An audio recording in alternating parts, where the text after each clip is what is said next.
So how's everybody's day going? Good? Good. All right. Hopefully we'll keep it live. We'll wait on Jeff to come in here, but while we're waiting on Asif to grab him, I'm just going to go ahead and introduce myself, and then I'm going to let everybody introduce themselves. So I'm Brianna Lopez. I lead the Atlanta chapter of the Location-Based Marketing Association. And my day job is with a company called Digital Element, and we're a location-based services and geolocation data provider. So we work with a lot of the companies that you've heard from today, Lowe's.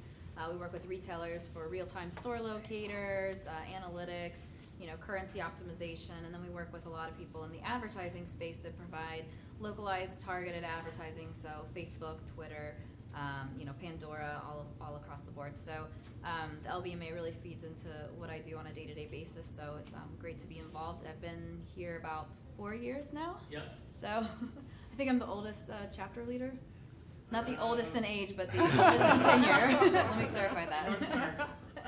What's that? In North America. In North America, okay. So anyways, it's been an awesome journey, and we're continuing to grow and just doing some really exciting things. So hopefully we'll hear about a little bit of that today. So we'll just start with Ingrid, and then we'll work this way. I'm Ingrid Millman, and I'm the Director of Digital Product Development and E-Commerce at John Barbados. I'm Jeff Sampson. I'm the CEO of Upside Commerce. We're a publisher of personalized promotional experiences for brands that we deliver to mobile, which is another way of saying that we take all of the affinity-based interactions online for brands, convert them to mobile, and send them to a store at a specific time and place for a specific product. Great. Hi, everyone. My name is Julie Augusta. I'm Director of Real Estate for Office Depot. I cover our leasing for our East Coast stores. I was the single person that raised my hand as far as being the retailer in the room in the last session, but great to be here. I'm Rich Winley. I'm a founder of a company called Nomad. We put iPads in the back of Ubers and give passengers digital experiences and content based on location. So kind of a full circle experience in using location and data up here represented. So what I think it would be best if everybody kind of understood your perspective on the location. I know that we talked about, real estate. It's very different from, what you're doing, Jeff, as far as closing the loop for some retailers. And then Ingrid, what you're, who you're specifically targeting with a very, high class purchaser, and it's somebody who really knows what they want. And then something that's just getting started, but you've seen a lot of the trends that have been happening. And Rich, you can talk a little bit more about your background as we go through these questions. But do you want to start off and kind of just say, well, I'll put you on the hot seat, just to talk a little bit about what your perspective is on combining location and data and the social experience of that, and how that's driving people actually to a store. Right. So while they're driving. Yeah. While they're driving. With Nomad, everybody compares us to like taxi TV, but taxi TV is dumb to me in regards of technology. Mm-hmm. So what we do is we take the platform, we work with agencies and brands, and we try to pinpoint exactly where, like, say, the stores are, our billboards, and then we ping them through the cars. Okay. For us, the social side of it is a transaction or an interaction for the brands. And that's when the agencies that they work with or their in-house digital marketing team has to come out with CT or call to actions that make sense without saying, hey, this thing's $5, come here and buy it. So my perspective on it is, I think as we get more, iBeacons and things like that are out in the streets. I think South by is using iBeacons and NFC technology. Mm-hmm. There's sound startups that you send high data over sound now. There's good friends of mine that we're working with. Listener? Yeah, Rodney. Yeah. As you'll be connected, right? You have this thing in your pocket all the time. And so our goal is to, when this thing is in your pocket and you're in one of our cars, not only it pings you inside the car, but it's outside the car as well with all our other digital screens around. Yeah. Jeff, you should jump in now because I know this is kind of right along the conversation we were Yeah. having earlier today. So that it's called audio watermarking, and effectively what it does is it turns every single speaker into a beacon. And we like it because if you look at it from our business model, we push to a store. A beacon is on its, as defined today, as a pull network, right? You cross a geo fence and somebody's going to serve you something. That lacks user initiation, that lacks utility. It's a hit and miss kind of thing. Your false positives are going to be too high. Using audio watermarking, it becomes engagement, it becomes high utility, because Now we can wrap games around it, so we can take Rodney's listener smartphones. We can overlay them on a soundtrack that's played in a store through Play Network or Spotify or Mood or whoever, and we can send blast out to, how many fans does Office Depot have on Facebook? Oh, I do not know. I'm not in the digital space. So let's say it's a couple million, right? Yeah. Okay, well, now we can say, go to the store this weekend, and when you hear the Foo Fighters, pull out your phone, activate your microphone for a chance to get 50% off your basket. So now we've used social to drive people to a location, and we've given a kind of a variable trigger delivered by sound to get them to, you know, to win something. We've increased dwell time, we've driven people to the store, we've increased basket size, everybody's happy, everybody wins. And for us, that's kind of a perfect campaign.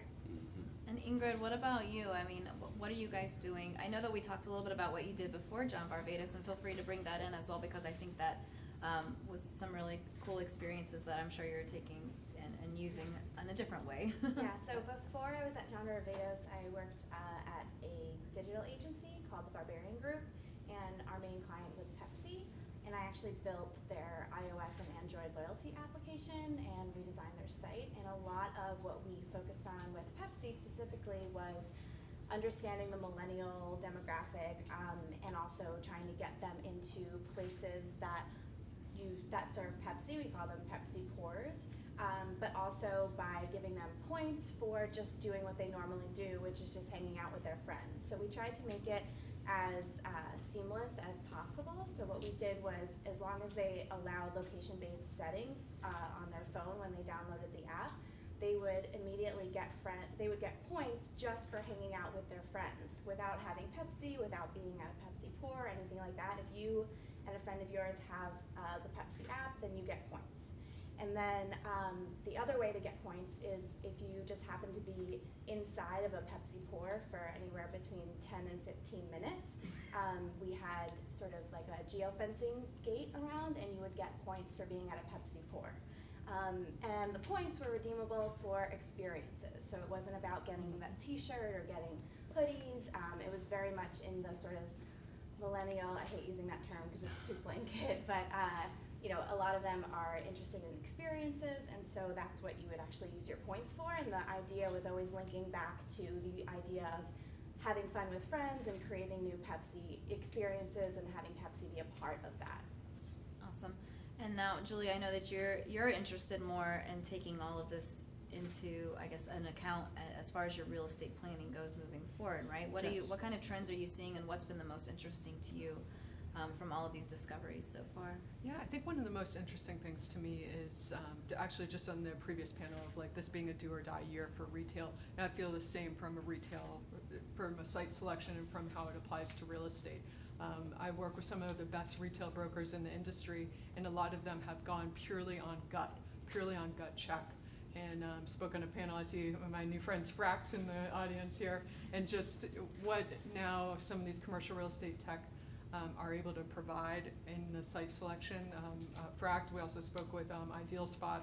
I work at HQ Raleigh, which is a similar place to Capital Factory, just supporting some startups. And there's a new startup called Location INT that's using the mobile ping to help with the site selection as well. So I just feel like this is a critical year for really applying the data and how we are able to better locate stores with it. Absolutely. Yeah. So, Jeff, I wanted to kind of circle back. I know you had mentioned, the listening technology that you guys are using, but are there other technologies that you feel are doing a successful or are successfully driving consumers, taking into consideration like the locations and driving consumers, or do you feel like that's the best one? I mean, do you feel like the reach is very granular, or what kind of trends are you seeing there? Well, so I can tell you, and a lot of times we, as technology people, we kind of get caught talking in terms of, is this mobile, is this social, is this location, is this big data, as if that tells us anything. To use this term, right? So I think when we think about it, we want to think about it in terms of the consumer behavior. And it's really about how we can enable that consumer behavior along every single step. And so for us, yeah, location is critical, but it's contextual. I think you find too many false positives when you use it as your primary trigger. And what's missing, and I think one of the most important things for us, we talk about utility a lot. You know, it's it has to provide benefit to that user. Utility marketing is defined as consumers will all share some level of personal information in exchange for convenience or economic benefit. Raise your hand if you haven't let Amazon hold on to your credit card information, or you've saved your profile on a trip somewhere, or travel site. I mean, we do it. So I think that's behavior that we want to emulate when we get onto mobile. So for us, it's really about what's the right selection to get the right behavior at every single step along the way. Ingrid, did you notice a difference in the consumer preferences as it pertained to what you were doing at maybe Estee Lauder versus Pepsi versus John Varvatos? Are you seeing very Yeah. different and skewed behavior? Very much. They're very different customer demographics. The younger sort of 18 to 25 group is completely okay with just letting people have their information, and all they really care about is the access that it allows to get as a result of trading that sort of commerce of information, whereas I think the people in the more like prestige beauty and luxury fashion, they're a little bit more apprehensive. They usually have a lot more to lose, and they're really looking more for personalized attention. So that combination of having a personal wardrobing service that works in the store, as well as the application where you can pick out your clothes and set up a virtual wardrobe or something like that, is a lot more valuable to the luxury consumer, whereas I think the younger generation just is okay with completely trading information for access. I think that's true. And I was thinking too, though, you're probably having very little overlap in terms of, somebody who's shopping at John Varvatos and somebody who maybe is shopping, with your stores, Julie. And the overlap, there might be a consumer that's in the same location, because you might have, an executive who's a John Varvatos enthusiast, but yet, his assistant is the one who's actually handling everything with you guys. So do you see any differences? I know that we're talking back to the location data, which you're kind of not in the digital space, but as far as planning, goes, what type of, what type of things or data are you looking for to base your decisions on as it pertains to planning ahead? Right, I think that's where there's a big opportunity. Okay. Especially, I know we're talking some about social as well on this panel, and, when I was previously talking about some startups that are really focused on locating the best real estate, I think there's still an opportunity to layer onto that, areas where there's a lot of social activity about a specific product or brand, and being able to locate based on that. Also, e-commerce as looking at that for locating a store that it's going to be very convenient for your customer now to do the in-store pickup. And then we all know, especially me as a consumer, if I do an in-store pickup, I'm buying something else when I'm at the store. So using that within the location as well, I think that's a big opportunity. Now, Rich, are you getting any type of consumer profiles when they enter into the cab, or is it through Uber, or is it just like into a cab? Right. So we're not partnered up with Uber, so we Okay. partner up with the drivers Okay. right now. Okay. The goal is, we can partner up with Uber. They can be difficult to work with, but we don't have any customer data on them right now. But things like Listener, you can start. If we build out a consumer app, we can send things back and forth to the device. Right. From device Okay. through that. So we don't have profile yet, but that's the goal. The direction that you're Right. going in. And Jeff, in terms of some of your product roadmap and what you feel like is kind of the next big thing to roll out to help your brands that you're working really well with, because I know, well, actually, let me back up before I get to that question. I want you to elaborate what we talked about a little bit about why you decided to work with brands a little bit more. I think that's really interesting, and I think that I think it's kind of the direction things are going. So, Well, I guess the short answer is retailers don't have any money. But to explain it even further, if you look at, there's a well-defined three-legged stool out there. It's It's brands, it's the retailers, and it's the consumer. And it used to be a zero-sum game. Any dollar that I was able to get away from a retailer was consumed completely by one of the other three, and so somebody was always unhappy. With the technologies that we have now, it's actually in action today, where we can eliminate a lot of the waste just by being able to have access to data and share that data. Here's a dirty fact for you. When a CPG brand does a promotion, and we're talking about, sends out an FSI through a paper, their performance rate is 0.44% on average. That means that for a 50 million run, that they get 200,000 or so people to actually go buy a single product. If you divide the cost of that campaign by the product sold, it turns out to be somewhere between $5 and $9 per product for something that has something in the neighborhood of 80 cents to $1.10 gross profit margin. It's insane. By being able to, I'll give you an example. We've got a trial that's going up in Dallas area with Oreo and 7-Eleven in a couple of weeks. We're able to use the 30 million fans from Oreo to be able to drive them specifically to a 7-Eleven in the Dallas area. We know their psychographic data, which is extremely important. We'll also be able to associate that with their handset and all of the handset data. We'll also be able to associate that with a specific product, a specific retailer, at a specific time. And when we do all that for about 95% less than they can do through traditional methods today. So that's true innovation. I mean, that's a case where the consumer wins. They get what they want, when they want, how they want it, which to me, that was my personal definition of loyalty, right? Mm-hmm. And I think that's something that, regardless of who we work for or what we do, we're all consumers. We all know what the right answer is. And by the way, there is no one right answer, right? The right answer is very personal to you and your situation. And we as technologists should be able to address that at the individual level and be able to service your needs when, where, and how you need it. All right. I just want to stop. I think we're at a kind of a good stopping point to take a couple questions, and then we'll jump back into our questions. Does anybody have any questions? Who do you think is really doing this well right now, and who isn't?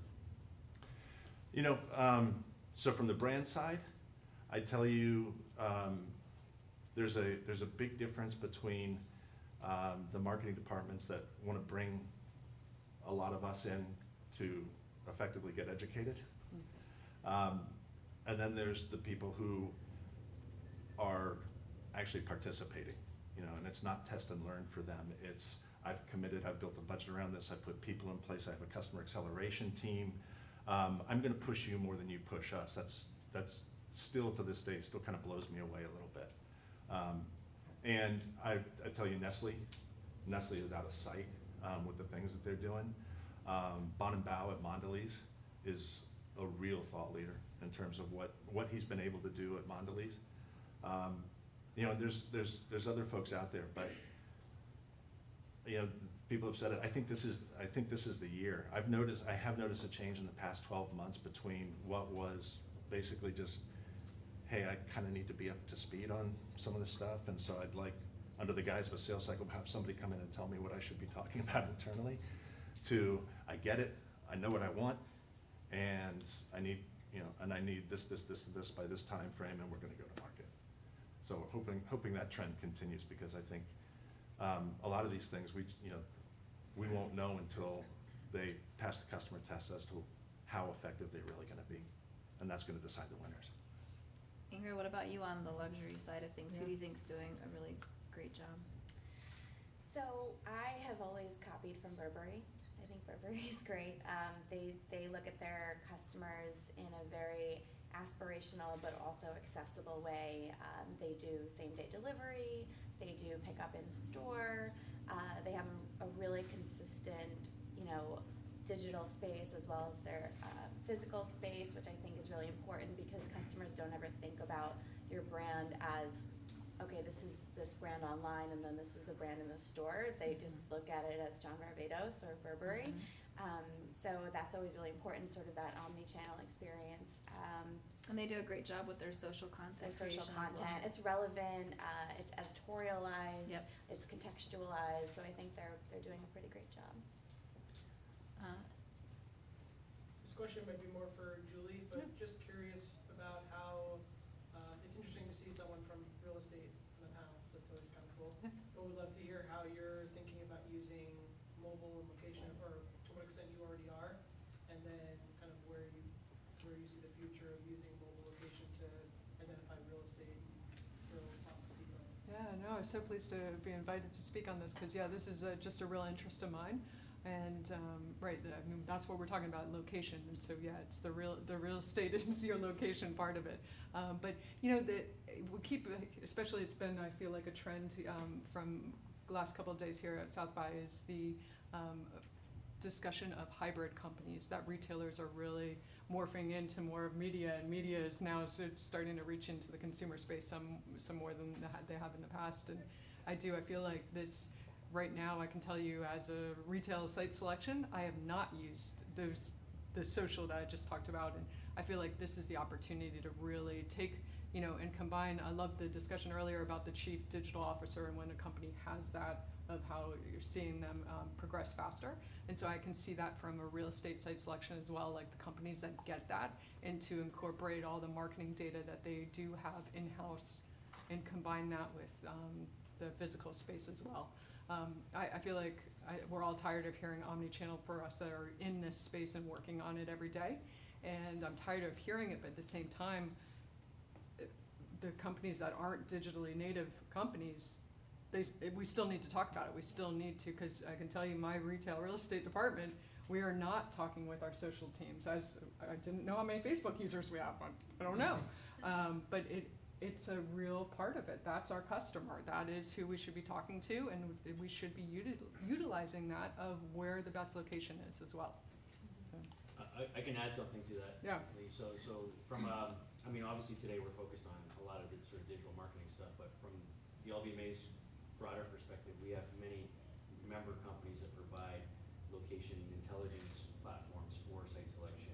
So guys like Esri and Pindybos and Right. you know, DMTI Spatial and all these kinds of companies that are part of the organization. So, and they work exclusively with that side of the retail Yes. organization. So, and what we're seeing is a lot of acquisitions, investments by some of these big companies in some of the emerging social location platforms like Moment Feed, Venue Labs, you know, companies like that have emerged, where they're taking, you know, the social information coming from all the feeds of Twitter, Instagram, Pinterest, you know, Snapchat, aggregating it and then laying it out on an individual site perspective, so they can tell you what the social conversation is about this particular Neiman Marcus at this intersection, and what it is at a different one, you know, that's, you know, across town. So there's a lot of that that's starting to come, and yeah, I think it's going to increasingly affect, you know, how the site selection is done. Well, I Right. think- And from an operations standpoint too, when you talk about that, is your Yeah. sentiment very positive around that store versus some negative sentiment, some more so skewing? Yeah. Well, I think even last year here we had I'm trying to remember his name, but he was working with a real estate company, and he was actually working on their venture.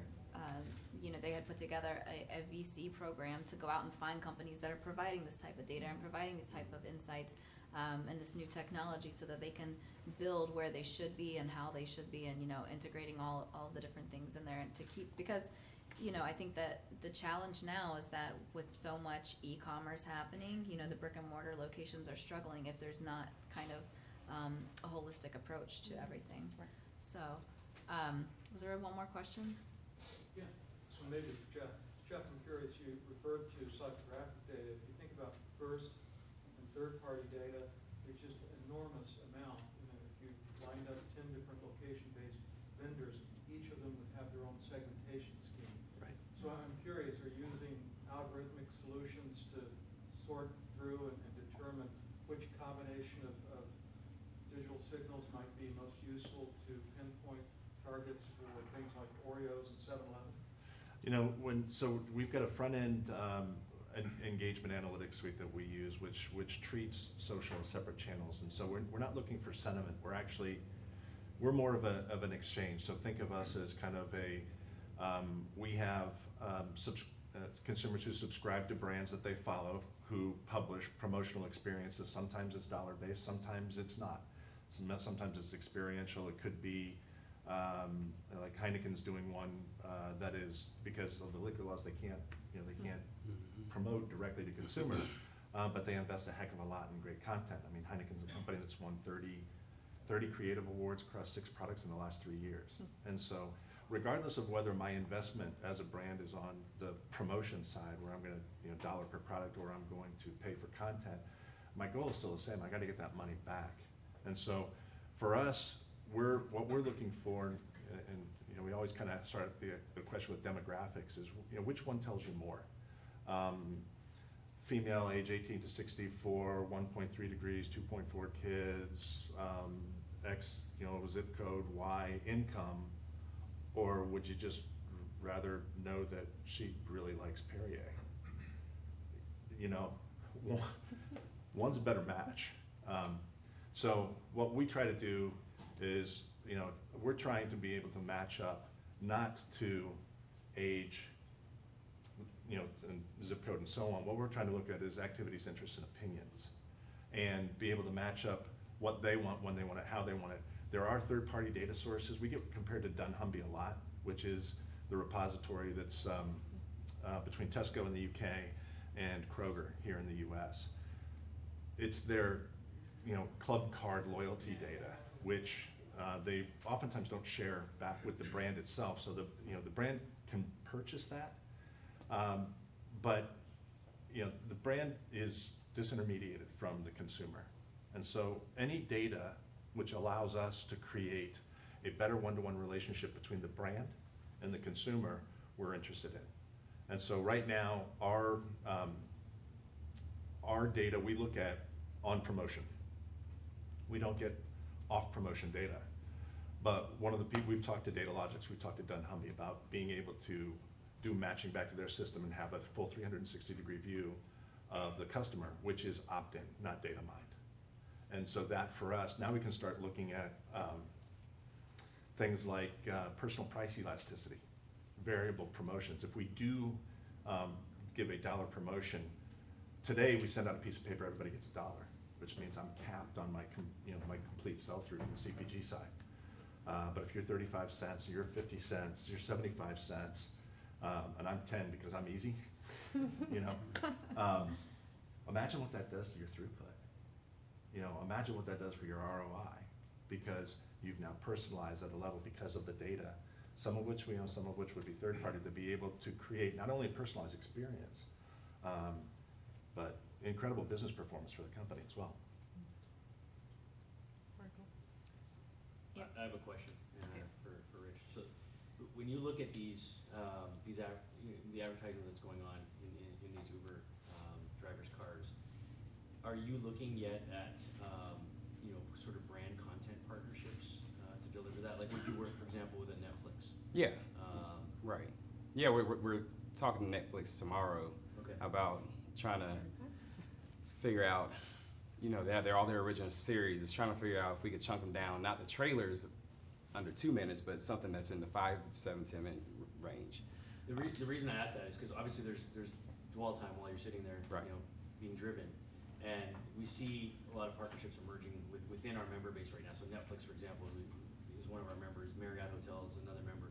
And now they've teamed up and they say, if you're staying at this Marriott and you have a Netflix account and you've been watching whatever at home, and now you're on the road, well, when you're in your room, you can basically log into your own Netflix account in the Marriott room and just like start the program right from where you left it off at home, right? So that kind of thing I think is really interesting in terms of how you deliver content experiences that in branded environments, right? And I think something like that would work. Yeah, no, I totally agree. And I was listening to what Ingrid said earlier about their content being editorialized now, and that's the kind of content brand partnerships we're trying to create, because we don't want just blatant ads. We need things that are going to be captive for the audience, and brands are starting to invest heavily in that. So it's like, okay, well, how do we integrate that into the platform and make it a good user experience versus just something being in your face the entire time. Right. Well, and I think it goes back to what we were talking about earlier too, is the one of the key pieces to it is the conversion, right? Being able to track the conversion. If you can't do that, I was talking about the example of Snapchat just did one of their filters with Kraft macaroni and cheese, right? So the guy's, it's like a 30-something-year-old guy, and he's got the Kraft macaroni and cheese, filter, and so the macaroni is going into his mouth, and he's like, great, now I'm hungry for macaroni and cheese. Great, so Kraft did their job as far as advertising, because now I want macaroni and cheese, but how do you know if I actually went and got macaroni and cheese, So you made me hungry for it, but how do you actually track the conversion? Yeah, that's the whole attribution question. Yeah, Mhm. which some people are struggling to answer, right? I didn't raise my hand in an earlier session, but sorry guys, we do closed loop attribution, and we do it pretty well. We can tie a promotion to an individual, to a handset, to a location, to a product, transaction, and time. And it's by design, so we don't even talk about it in terms of a feature. It just is. You do that for CPG or QSRs or? CPG. CPG. How do you do that? Because I'm trying to do this. Yeah. It's not easy. You know what? Think of us as like a Starbucks card for everybody else. We give them equal footing so they can, they now are in control of the product, the offer, and the point of sale. And all that data stays inside. They have to be opted into that, though. Absolutely. Yeah. The challenge is when there's not opted in, right? You still want to be able to track that in some way, shape, or form, and it becomes a little bit more complicated. A little bit more complicated. I'll let- Agreed. What percentage are you seeing of opt-ins? I mean, Well, so. especially on the microphone, because Yeah. that's, I'm curious when I was looking at, what's the other one that does that with the beacons? I'm trying to remember the name of the app. Spotify? Shopkick. So Shopkick, I'm like, I don't want to give you access to my microphone. Well, I mean, but that's- Shopkick's a little bit different. Shopkick is. It's very different, but the microphone aspect, I was just focusing on It that is, one. it is, Just that and- one point. And Shopkick now, I mean, their technology was auditory, but now it would be very similar to a beacon network. Mhm. Shopkick, we always used to joke about Shopkick because of a false positive, If you were walking down a strip mall to get to your Harris Teeter and you walk by a hardware store that had a Shopkick beacon, you're immediately gonna get started saying, hey, Brianna, you want a hammer? You want a screwdriver? No, I'm going to Harris Teeter to go shopping. some milk. Right, so it's out of context, and you can only get away with that so many times on the mobile phone until people just say, enough. And now that data goes to South Korea. That's right, it goes to South Korea, so I guess there's a little latency there. Got time for one more? Yep. I'm wondering if you have correlation data within what you provide. For instance, if somebody bought a particular brand, are they more likely to buy another brand? Oh, yeah, so. Completely different, you wouldn't think they'd be correlated, but you can help somebody target an audience and Yeah. increase their conversion rate based on a correlation within the audience. Yeah, absolutely. And so that gets down to the recommendation engine, which, if you think about it, we have recommendation engines at Amazon, we have recommendation engines at LinkedIn, we have recommendations at Facebook, and it still surprises me every now and then, even though I know how this stuff works, that they unearth somebody's, do you know Joe? How did you know that? But, through the density of data, we get down statistic to if you're a fan of Cock and Bull ginger beer and you purchase a lot of grapefruit Perrier, and you are an absolute fan of Engelhofer mustard, there's an 87.4% chance you're a snowboarder. Those are the fun things. Is there a service that's available like that you can find these correlations? I'm sure, I'd be surprised if there wasn't, but basically we're working off of the data that we have inside the system, and so, and it's stuff where, we're working as fast as we can. The amount of data that comes back is it's not necessarily heavy packages of data, it's the sheer amount that comes back when you think of, each individual and, capturing 50 data fields at point of sale and pulling that back. But, for us, we'll start doing recommendation engines things probably 6 months out, once we've got enough to Well, start looking at. Yeah, it seems like you have to be able to like capture that and be able to see the trends Have to over have the data time first. before you can. Yeah. I mean, you can't just automatically say, well, they shop at John Barbados and they like Oreos, so everybody who likes Oreos is going to Everyone likes Oreos, right? Right. shop at John Barbados. Catalina and IRI and a number of other services capture all these data from not just grocery, but drug and other stores as well. And we've got a few location-based vendors that are integrating that data into their attribution models as well. So all this data is being combined in ways that attempt to get at attribution. Right. Well, and I think a lot of vendors are actually providing it from a lower level where they don't necessarily want to take the step and say these attributions are the ones that correlate, but they're saying, oh, well, here's the personas or the behavior profiles of these people. You know who your people are, so you should just target them based on, demographics. And, I know Skyhook just launched their personas. I haven't seen it firsthand yet, but I know that they're doing that. And then you've got like the factuals and the place IQs that are, using certain things. And I think they're just, they're continuing to get smarter and smarter as they get more data. But, a company like Upside's really, the one that's going to have to take that in, that's dealing with a variety of brands, right? And a variety of, different levels and costs and target markets to see what are the correlations there. And what we've seen is a lot of those technologies are being used for targeting purposes. DataLogix took dunnhumby data, none of their own proprietary data, put a wonderful grouping and visualization layer on top of it, and then promptly sold themselves to Oracle for $1.2 billion. And their product was lookalike audiences, right? So we'll take that dunnhumby data, which is built on the demographics, and then we'll call that, you want to buy an audience that looks like a Coca-Cola audience. But they didn't have any real data proving that they were a Coca-Cola audience. Well, the underlying data was dunnhumby, so you got to believe it was factual, but still, Yeah. Good job for Thank that. you guys. Thank you for all the questions. I think we're wrapped up on time here, but I just want to give a round of applause to my panel, and I want to make a special note that we have more women up here than men. This is the first panel I've moderated where we have outnumbered, so yay us. And thank you to Rick for stepping in for Twitter last minute.